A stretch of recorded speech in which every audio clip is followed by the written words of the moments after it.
Hi there, this is an A-level maths video. It's on pure maths, the year 1 content. We're going to be looking at section 1.2 of the textbook, which is to do with expanding brackets.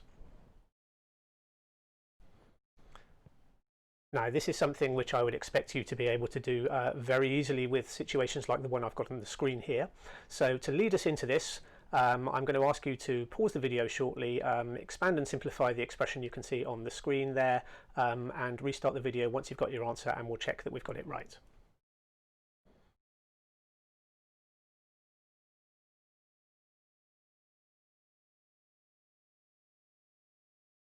All right, let's go through our answer then.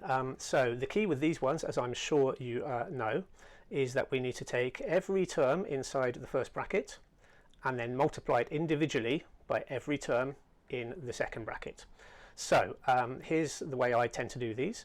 I will first of all take the 3x, that first term in the first bracket, and I'll multiply it individually by all the other terms. So first of all by the x in the second bracket, the 3x times the x gives me 3x squared, and then if I take that 3x and multiply it by the negative 7 there, we end up with minus 21x. Then let's go to the next term in the first bracket, which is the 2. I'm going to take that 2, I'm going to multiply it by the x in that second bracket to give me 2x, and then I'll take that 2 and I'll multiply it by the second term in the second bracket. The 2 times the negative 7 gives me negative 14. So there I go, I've expanded it out, but of course we do need to simplify this as well, and I can see that we've got these x terms here which can collect together. So we end up with our final answer, 3x squared minus 19x minus 14. So how did you go on with that one? Did you get it right? Hope so. Anyway, let's have a look at the one which is now on the screen. You'll notice here that this one's slightly more complicated because there are 3 terms in that second bracket. However, if you just take the each term in the first bracket individually and multiply it by each term in the second bracket individually, collect together any like terms, you should be okay with this. Have a go at it, pause the video and restart once you think you've got an answer.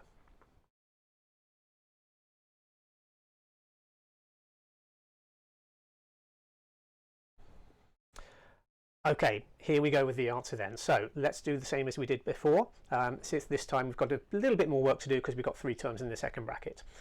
So first of all, let's take our x, which is the first term in the first bracket, multiply it by each term in the second bracket individually. So x times 2x gives us 2x squared.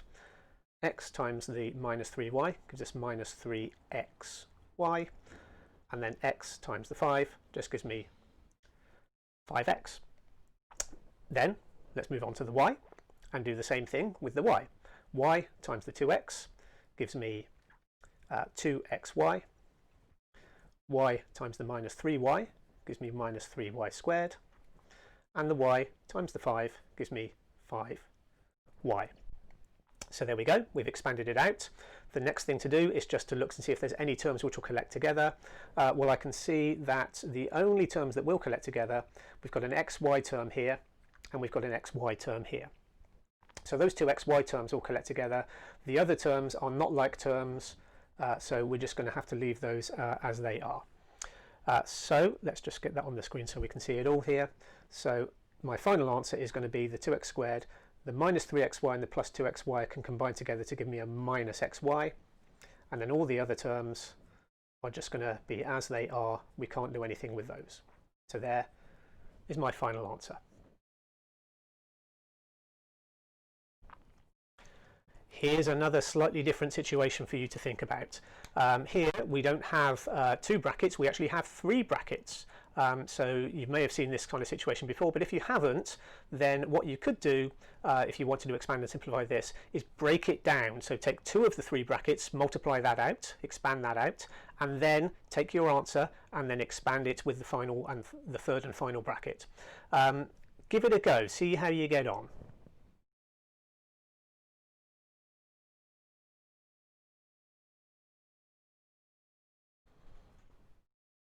Right, let's work through this one together. Now there's a couple of different ways you could approach this.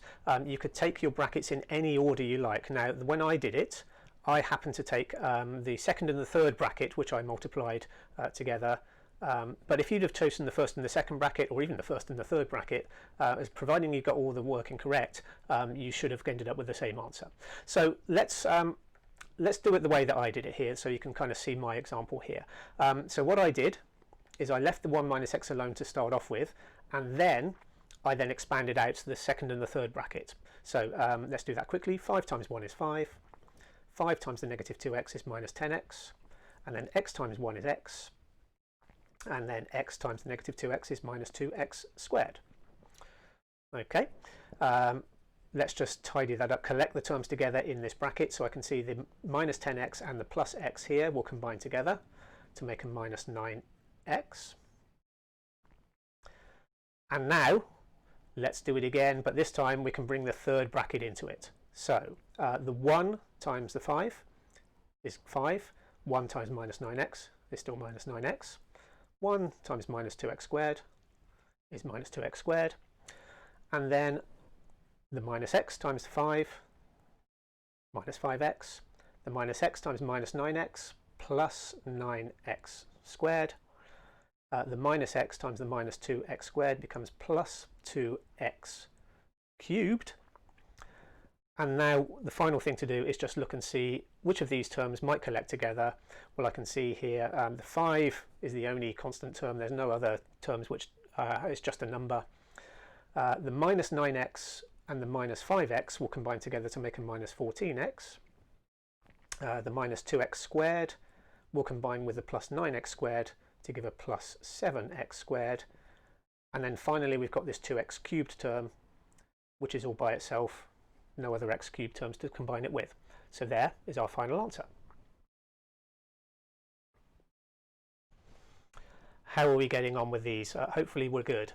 We're going to do one last one in this video just to make sure that we know what's going on here. I'd like you to think carefully about what this might mean here and see if you can use the techniques we've already been looking at in this video to get your answer.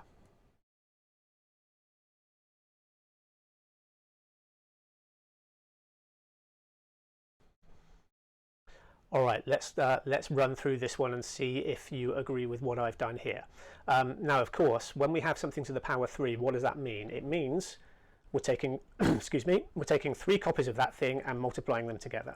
So this really means x minus 2y multiplied by x minus 2y multiplied by another x minus 2y. Okay, let's use the techniques that we were looking at earlier on in this video to see if we can do anything with this. So with 3 brackets, I'm going to just leave one of the brackets alone for the time being, and then we will expand out the second and the third brackets together. So x times x, x squared, x times minus 2y is minus 2xy. The minus 2y times x is another minus 2xy, and then the minus 2y times another minus 2y becomes a plus 4y squared. Okay, let's move that up there so you can see it. All right, what can we do now? Well, we can certainly just collect together these x, y terms in this second bracket here. So let's just quickly do that. So the minus 2xy combines with another minus 2xy to give a minus 4xy. And then we still have the rest of it there, like that. Okay, next, what we're going to do is we're now going to bring this first bracket into it. So now let's bring all this together, and we're going to end up with x times x squared, which is x cubed, x times the minus 4xy, which becomes minus 4x squared y, x times the 4y squared, which becomes plus 4x y squared. And then we're going to do the same thing with the minus 2y term here, being super careful with these minuses. So minus 2y times x squared becomes minus 2x squared y. Minus 2y times the minus 4xy, well, the minus minus becomes a plus. 2 combines with 4 to make 8. And we've got an x and 2y, so that becomes xy squared. And then the final term is minus 2y times the plus 4y squared, which becomes minus 8y cubed. Okay, so we've done all the expanding. Now we just need to see if there's any terms which collect together. I don't think I can see any other x cubed term apart from that first one. However, I can see there's an x squared y term here, and there's another x squared y term here. So the minus 4 x squared y and the minus 2 x squared y combine together to make a minus 6 x squared y. Similarly, I can see that the 4xy squared and the 8xy squared will combine together to make a 12xy squared here. And then finally, I've got that y cubed term by itself. No other terms can combine with that. So there is my final answer.